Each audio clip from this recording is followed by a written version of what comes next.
Assalamualaikum warahmatullahi wabarakatuh. Perkenalkan, nama saya Ridwan Widianto, Prodi Manajemen S1 Sumber Daya Manusia.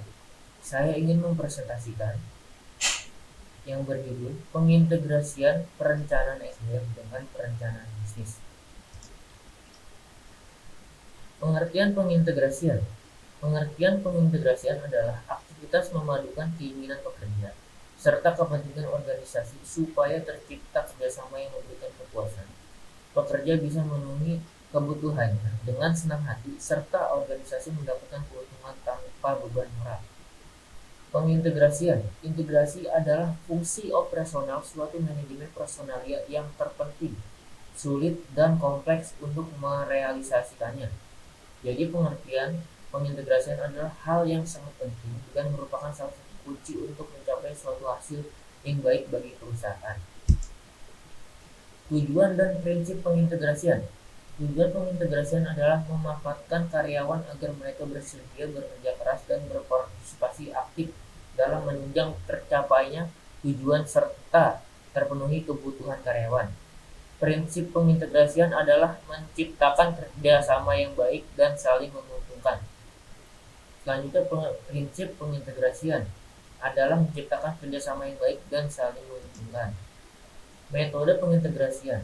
Metode pada pengintegrasian hubungan antar manusia, motivasi, kepemimpinan, serta kesempatan kerja kolektif dan ini.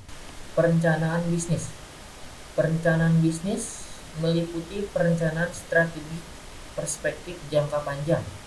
Pertama ada filsafat perusahaan, hasil pengamatan iklim lingkungan bisnis, dan tujuan, visi, strategi, dan misi organisasi. Selanjutnya perencanaan operasional perspektif jangka sedang. Yang pertama rancangan atau program bisnis. Selanjutnya ada struktur organisasi. Selanjutnya ada perencana pengembangan bisnis dan hasil produk dan penjualan pembiayaan pos produksi dan SDM. Selanjutnya anggaran perspektif tahunan. Yang pertama ada anggaran unit kerja dan individual sesuai dengan tugas pokok. Selanjutnya pembagian tugas dan pembagian kerja. Yang terakhir ada monitor dan kontrol pelaksanaan pekerjaan. Perencanaan SDM meliputi strategi manajemen SDM. Selanjutnya ada prediksi permintaan demand SDM. Yang terakhir ada rencana tindakan MSDM. Definisi tujuan dan manfaat perencanaan SDM menurut para ahli.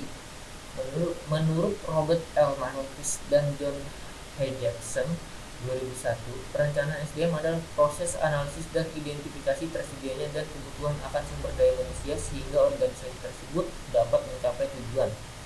Sedangkan menurut William B. Weaver dan Keith Davis, perencanaan SDM adalah perencanaan yang sistematis untuk meramalkan kebutuhan pegawai, demand, dan ketersediaan supply pada masa yang akan datang.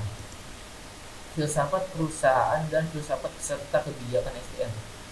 Filsafat organisasi atau perusahaan yang mengkristal di dalam budaya organisasi atau perusahaan berisi nilai-nilai atau norma yang mengatur cara berpikir serta berperilaku semua SDM di lingkungannya. Selanjutnya, filsafat tanpa diskriminasi dalam manajemen SDM mengandung nilai-nilai sebagai berikut: menghargai perbedaan kemampuan, sifat atau kepribadian SDM dan lain-lain secara individu.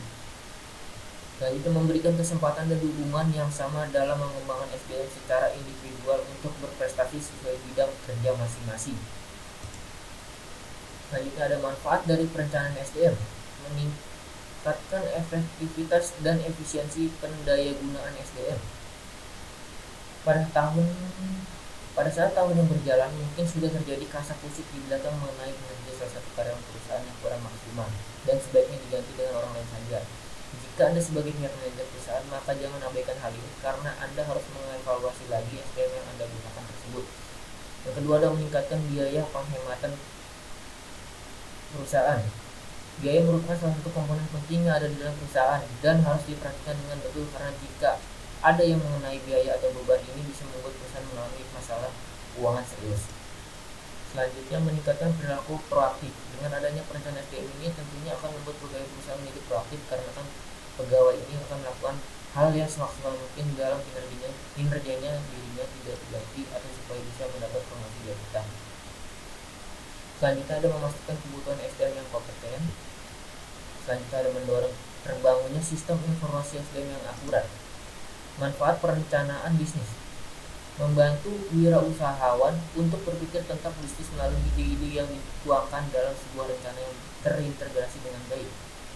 Yang kedua, membantu wirausahawan dan mengambil keputusan dalam mengevaluasi keputusan ide-ide bisnis sehingga risiko kegagalan bisa diminimalisir.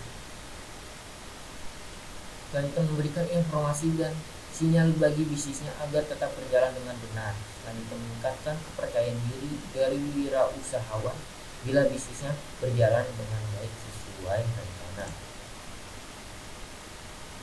Yang kelima ada belajar dari kegagalan serta dan pandangan-pandangan bisnis yang tidak sesuai pada saat menjalankan bisnis. Yang keenam, menuntut wirausahawan agar menjadi bisnis pertama mempunyai kemungkinan untuk sukses dan tumbuh berkembang. Yang ketujuh, ada meningkatkan agar berinvestasi tidak didasarkan keputusan dan bersifat emosi tanpa landasan yang tepat. Selanjutnya, pentingnya perencanaan SDM dalam perusahaan. Melakukan perencanaan SDM dalam sebuah perusahaan merupakan hal yang penting, harus dilakukan secara maksimal. Jika perusahaan tidak melakukan perencanaan yang benar, maka perusahaan akan sulit untuk berkembang serta bersaing dengan kompetitornya. Pengintegrasian rencana SDM dengan perencanaan bisnis. Sumber daya manusia merupakan suatu faktor sentral karena berfungsi sebagai penggerak suatu organisasi untuk mencapai suatu tujuan. Selanjutnya, jadi pengintegrasian perencanaan SDM ke dalam perencanaan bisnis berlangsung ketiga tahap pada waktu bersamaan atau pada sistem operasional bisnis yang dilaksanakan. Tahap pengintegrasian dalam rencana SDM ke bisnis. Yang pertama, mengintegrasi strategi SDM dengan strategi organisasi. Selanjutnya, mengintegrasi operasional dengan SDM. Berikutnya, mengintegrasi bisnis dengan rencana SDM. Hasil pengintegrasi perancangan SDM dan bisnis. Berdasarkan hasil pembahasan, maka disimpulkan bahwa kegiatan perencanaan SDM dan perencanaan bisnis sangat penting karena untuk menyatukan kepentingan perusahaan dan mengidentifikasi kebutuhan SDM dalam melakukan suatu kegiatan bisnis di masa depan. Sekian presentasi dari saya ucapkan terima kasih. Wabillahi taufiq wal hidayah. Wassalamualaikum warahmatullahi wabarakatuh.